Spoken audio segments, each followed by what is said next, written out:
J'étais en mode genre, c'est quoi ton plan? Qu'est-ce que tu fais là? Pourquoi t'es là? Pourquoi la Corée? Là j'ai compris que c'était une gentille façon de dire mec va te faire enculer, j'en sais rien. Mais bah en fait vous êtes moi, hein?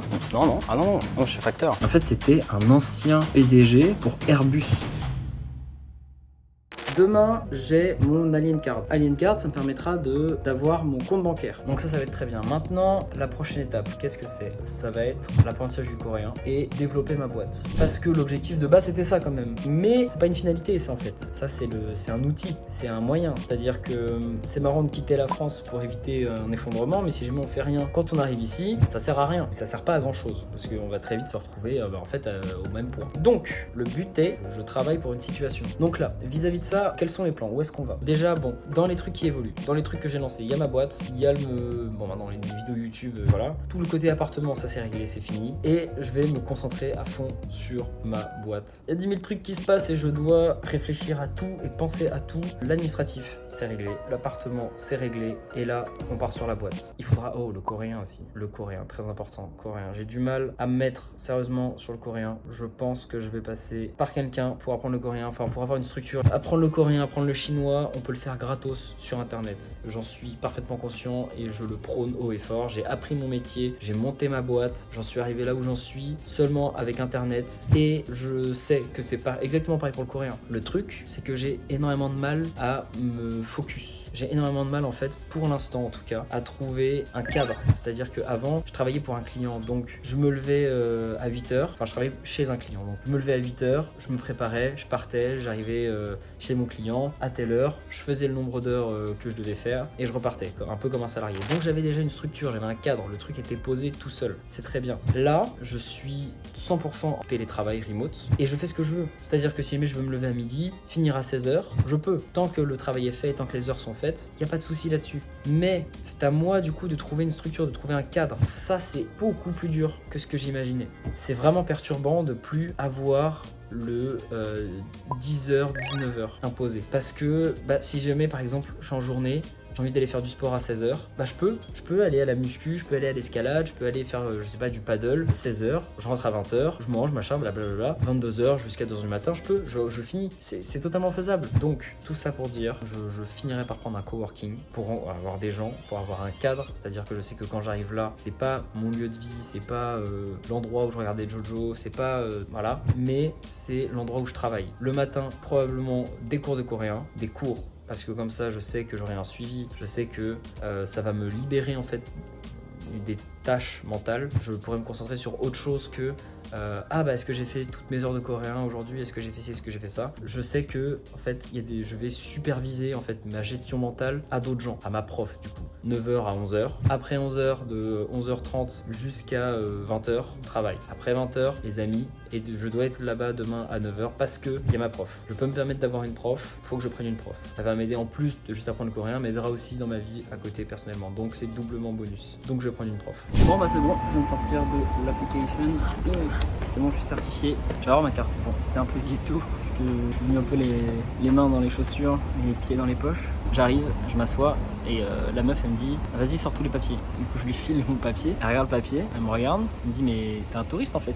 C'est quel cas vu que je viens en PVT. Officiellement je viens pour du tourisme. Donc oui, du coup elle me dit genre en fait t'as pas compris, il faut genre un stamp, genre une validation comme quoi t'as de la thune. Il faut que tu remplisses genre tout ce que tu veux faire en Corée sur l'année où tu restes. Il te faut en fait il faut que tu valides plein de trucs. Et donc bref elle me renvoie, elle me dit il te faut beaucoup plus de papiers que ça, il te faut des photos d'identité, il te faut plein de trucs. Je suis en mode genre wow, j'ai rien de tout ça. Je me suis dit putain ça y est ça repart. Là pour le coup j'avoue j'ai un peu merdé. On a le droit qu'à une demi-heure en fait, une demi-heure avec les agents. Vu tout ce qu'il fallait que je fasse, fallait que je reparte, que je cours à droite à gauche pour aller chercher des trucs. Je me suis dit vas-y c'est bon, c'est mort. Elle va me dire rendez-vous, reprends un autre rendez-vous, fais tous tes papiers et reprends un autre rendez-vous. On est le 21 septembre. Et si jamais on prend des rendez-vous maintenant, il y en a à peu près pour décembre. Et si jamais je me barre, je peux pas rentrer en fait. Là je peux partir mais je peux pas re-rentrer. Si jamais je re-rentre, j'essaie de re-rentrer, ils vont me dire genre ah mais en fait t'es pas enregistré, t'es rentré une fois, mon PVT tu peux rentrer qu'une fois. T'es rentré qu'une fois et t'as pas la carte d'étranger, du coup tu peux pas revenir. Et donc je suis baisé.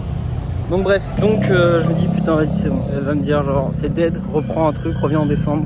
Décembre du coup ça voudrait dire que je rentre pas parce que à la fin dans ma tête je dis genre bon bref. Du coup elle me fait tu vas au 3e étage et il y a tout ce qu'il te faut. Je suis genre oh let's go. Je prends mon portefeuille et je me dis vas-y c'est parti on y va. Je cours, je remplis genre elle me donne la forme taxe, enfin elle me dit genre il faut que tu remplisses ça. Je remplis tout en express, je cours au 3e étage, je fais les photos d'identité et oui il y a marqué il me faut un stamp je sais pas quoi pour prouver que j'ai de la thune. Je vois il y a marqué stamp, je vais voir la meuf, je lui explique, elle me dit genre ah non bah je peux te faire une copie, elle fait mais donne-moi ton stamp. Je dis bah je l'ai pas.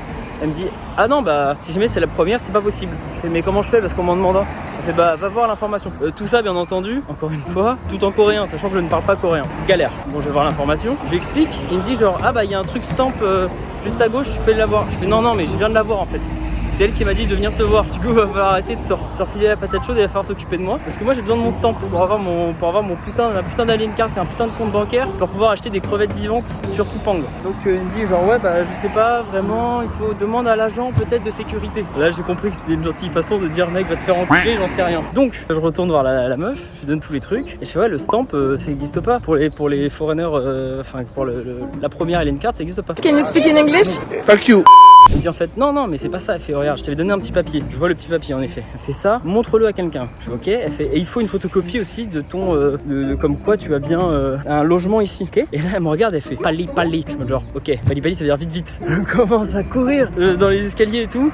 Je vais revoir le mec. Il me demande de la thune. Je lui donne mon genre je sors plein de thunes. Je lui donne, il me donne un autre papier avec la forme machin etc tamponné. Je me dis genre let's go. Je fais des photocopies avec la meuf qui voulait pas me donner mon stamp. Je redescends en courant, je sors mon PC, parce qu'il fallait que je dise aussi tout ce que je devais faire en Corée machin. J'ouvre mon PC, je check parce que je l'avais déjà fait. Je regarde tout le truc, je recopie tout, je vais voir la meuf, elle me voit, elle est en mode genre oh non, elle fait c'est bon cette fois. Je suis en mode genre oui je te promets, elle fait tu promets t'as tout. Je suis en mode genre oui je te promets que j'ai tout. Rempli hein. Je fais oui elle fait il manque pas un truc. Je fais non je te promets j'ai tout. Elle est en mode genre ok, elle commence, elle ouvre le truc, elle regarde tout. Elle fait alors où est-ce qu'il y a ça, et là à un moment elle fait ah je suis en mode genre non. Elle me regarde, elle rigole, elle est en mode genre nah, it's okay. Je suis en mode genre ouais, t'as intérêt, c'est it's okay, ouais. Du coup, elle prend tous les trucs, elle demande mon passeport, elle montre son passeport à sa pote, elle se parle, elle rigole. Bon, peut-être qu'elle se fout de moi. Elle file mon passeport à sa pote fait un truc avec mon passeport, je sais pas trop ce que c'est. Ça se trouve, je vais avoir une usurpation d'identité. Et elle me fait bah c'est bon, elle me rend tous les papiers, elle me fait c'est bon, tiens, t'auras ça, faut pas que tu quittes le territoire, sinon le truc il saute. Et ça arrive dans 3 semaines chez toi. Magnifique. Je me dis genre très bien, bah merci. Et je repars, je sors mon téléphone et je vous fais ce vlog. Voilà, vous avez ma vie à chaud.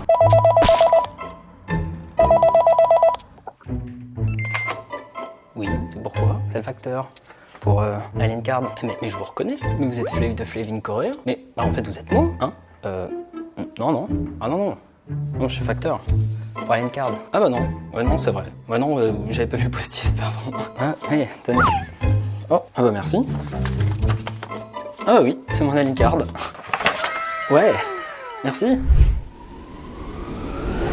s'est passé un truc incroyable. Cette soirée, c'est encore un gros banger. Comment vous expliquer? J'étais avec une amie, on est parti boire un verre dans un bar. Et au bout d'un moment, j'entends ah, mais il y a des Français à côté de nous. Du coup, je me retourne, je fais en mode bah ouais, bien sûr qu'il y a des Français. En mode genre ah, mais t'es Français? Je suis en mode genre ouais. Je fais moi, tu viens d'où? Je fais ouais, de Paris. Je fais vous aussi de Paris? Il fait bah, moi je suis américain et moi je viens de Paris aussi. Bon, bref, et on commence à taper un petit peu la dispute avec eux. Normal et tout. Et au bout d'un moment, j'entends un des gars qui fait bon, allez, on va fumer un cigare chez Pierre. Pierre Cigare, ça, je sais que c'est un club de. Il y a un club de cigares là-bas où il y a que des PDG et des gros monstres du business. Ça peut être sympa. Donc je commence à parler un petit peu avec les mecs et je comprends en fait que les deux gars sont des énormes investisseurs à base de plusieurs millions. Un des mecs d'ailleurs nous raconte une histoire en mode ouais bah là j'ai fait un procès à Société Générale parce que bah je voulais faire un virement de 2 millions et ils ont commencé à me casser les couilles et ils voulaient pas, il fallait que je sois présent sur le territoire français pour faire un virement. Je suis genre ouais ok, moi genre ouais donc voilà, donc bon ça représente rien du tout mais je m'en bats les couilles, c'était juste pour le principe et tout. Ok. Et au bout d'un moment, il y a un des deux, il me fait ouais, toi tu fais quoi ici? Donc je lui explique. Et là, moi genre mais pourquoi la Corée? Et du coup, je dis bah parce que ça, la culture pour ma boîte et tout. Il me fait ah t'as une boîte? Je fais ouais. Il me fait tu fais quoi dans ta boîte? Et du coup, je lui explique ce que je fais. Et là, moi genre ok, mais plus concrètement c'est quoi? Du coup, je rentre un peu plus dans les détails. Je suis un peu flou parce que bah en fait c'est la première fois que j'explique vraiment. Il me demande des trucs en mode t'as combien d'asset management? Combien pèse ta boîte? Qu'est-ce que tu fais exactement? Quelles sont tes charges, etc. Un vrai entretien d'embauche, enfin un vrai, je sais pas comment est-ce qu'on appelle ça, mais voilà, comme un entretien entretien d'embauche pour ma boîte, donc moi j'étais un peu waouh, pris sur le fait comme ça, voilà, j'avais pas les trucs en tête. Donc je lui explique grosso modo, puis on continue de parler, bref, et il est en mode genre ouais, tu veux fumer un cigare? Je suis en mode genre bah ouais, carrément, j'avais pas encore eu l'occasion d'en fumer ici, et j'ai cru comprendre que c'était galère. Il est en mode genre ouais, ici tu peux pas fumer, il y a que certains endroits où tu peux. Il fait bah vas-y, viens, on te ramène chez Pierre. Je suis en mode genre let's go. On commence à bouger, on va chez Pierre Cigare, qui est un très grand nom dans le cigare là-bas, qui est le seul à avoir des cigares cubains, et c'était le premier à importer des cigares en Corée.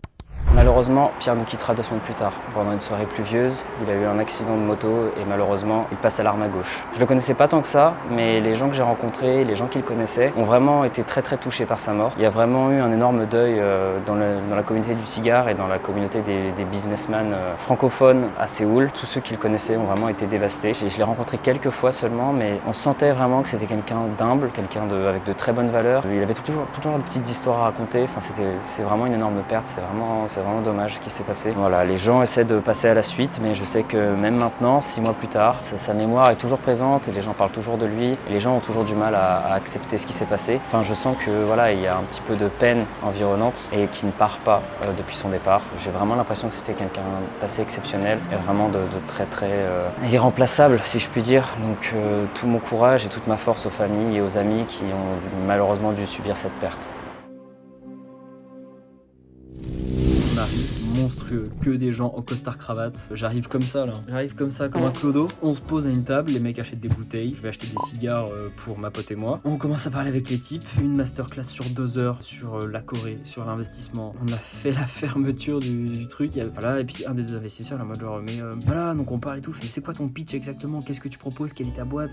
Et c'est pas un truc que j'ai jamais, enfin c'est pas un truc que j'ai trop travaillé parce que j'ai jamais cherché de business. Et en mode genre si tu veux grandir, si tu veux rester en Corée, si tu veux pas te faire bouffer sur le long terme, faut que tu montes un truc et tout. Alors, et bref, donc il était vraiment en mode qu'est-ce que tu veux faire de ta boîte en fait. Et c'est une question sur laquelle je me suis jamais vraiment attardé, j'ai jamais vraiment réfléchi à ça. Et c'est vrai en fait, qu'est-ce que je veux faire de ma boîte? Est-ce que je veux juste continuer à faire un petit truc comme ça qui marchouille, qui rapporte pas mal, qui rapporte un petit peu d'argent à côté de ces mecs là? C'est peanut. Enfin, c'est ouf parce que je passe d'un monde où je suis un peu au-dessus de la moyenne à un monde où je suis mais une poussière de poussière. C'est des mecs qui font plusieurs millions par an, si ce n'est plusieurs dizaines de millions par an. Moi à côté, enfin je suis rien du tout. Il était en mode, mais je vois que t'as quelque chose, je vois qu'il y a un truc chez toi, je vois que tu peux faire quelque chose, mais t'es pas clair dans ce que tu veux. Et en fait, je me suis pris une énorme claque de réalité à ce moment-là. Et c'est vrai que je sais pas où je vais en fait. Genre, je suis en Corée, j'ai ma boîte et c'est la finalité. Donc, il va falloir que je repense tout ça, il va falloir que je mette les choses au clair avec moi-même, avec ce que je veux faire, quels sont les objectifs, tout ça. Le mec me disait ouais, des startups, des mecs qui veulent monter des trucs et tout. J'en vois 200 par semaine. La semaine d'après, je les ai oubliés, je leur réponds même pas parce que voilà, j'ai pas le temps, leur truc ça tient pas la route, j'ai pas que ça à faire, etc. Et le fait que j'ai pu passer une soirée entière avec des mecs de ce calibre-là, le temps en fait, leur temps est tellement plus précieux que le mien, parce que à mon échelle, bon c'est mon temps voilà, mais sur l'échelle des possibilités, sur l'échelle de ce qui te fait grandir personnellement, d'un point de vue business, c'est monstrueux. J'ai rencontré des titans en fait, j'ai rencontré des mecs qui étaient au sommet en fait, vraiment. Et du coup, quand je lui ai dit au revoir, on a aidé à tout ranger et tout, donc on était ma pote, un des mecs, un des gros investisseurs et moi. Et donc au moment de se dire au revoir et tout, il fait, je repense à mon pitch et il me fait ouais, en fait on n'a pas encore eu le temps de parler de pitch, on n'a pas encore eu le temps de poser les trucs à plat.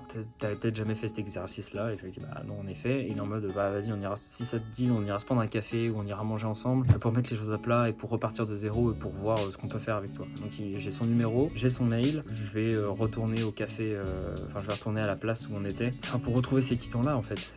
Sur la fin, juste avant la fermeture, il y avait un autre mec avec qui il a commencé à parler, avec qui il a commencé à taper les discutes. Du coup, il nous a introduit, il était en mode bah je te présente les 2 petits. Et en fait, c'était un ancien PDG qui maintenant est consultant pour Airbus.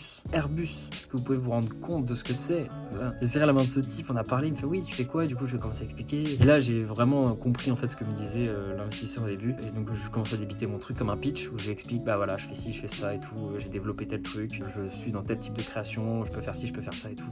Et puis le mec explique, il me regarde et il est en mode genre waouh, c'est ouf ce que tu fais. Un mec de Airbus, les gars, rendez-vous compte, un mec qui a travaillé qui a aidé à construire des fusées, qui a construit des avions, Enfin, c'est monstrueux en fait. Un mec comme ça me dise c'est ouf ce que tu fais et que l'autre investisseur me dise il y a moyen de faire un truc avec toi, c'est juste incroyable en fait. C'est monstrueux ce qui s'est passé ce soir. Donc je vais retourner au truc, je vais tryhard comme pas possible. Faut que je développe mon truc en fait. Déjà, faut que je réfléchisse à tout ça parce que ça fait beaucoup d'un coup. Très clairement, il y a un truc qui a changé ce soir. Là, pour moi, il y a un truc qui a changé ce soir et c'est indéniable. Et le mec me disait, l'investisseur, il était en mode genre, ouais, tu sais, je connais tout le monde ici. Il connaît en fait tous les PDG de boîtes, tous, il les connaît tous. Il connaît le PDG Samsung, il connaît le PDG de Hyundai, il connaît le PDG, il les connaît tous. J'ai pas les mots. Et ce mec-là a accepté de me donner encore du temps pour m'expliquer, enfin, les bases de tout, enfin. Mon Dieu, je vous tiens au courant sur la suite des événements.